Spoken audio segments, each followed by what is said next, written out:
The honourable member from Thornhill. Years of this Liberal NDP government, the Prime Minister's carbon tax is making it impossible for Canadians to heat their homes this winter. That's especially true right here in soon-to-be frigid Ottawa. There are 12 Liberal MPs here, a cabinet minister, 3 privy councillors, 4 parliamentary secretaries, but according to the minister from Newfoundland, all of these MPs weren't effective enough to get their communities a pause on the pain of the carbon tax. Will they make things right and stand with us today and axe the tax, or will they vote again with the Prime Minister and leave Ottawa residents in the cold?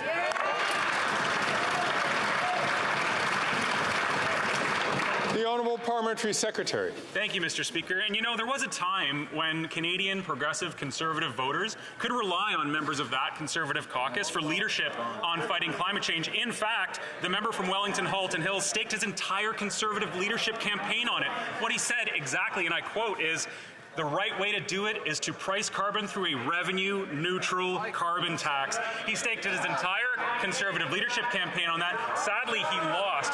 But you know, Mr. Speaker, I agree with him when he said we don't have a plan to fight climate change and reduce emissions, then we won't win the next election. That was true in 2019, that was true in 2021, and it's true today.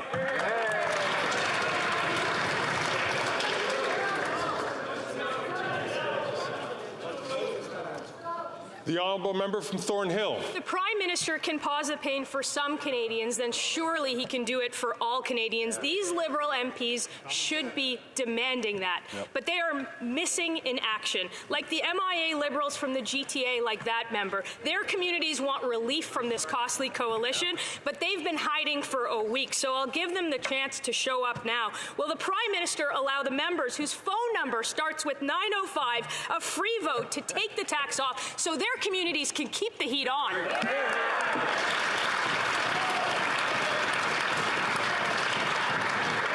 The Honourable Government House Leader.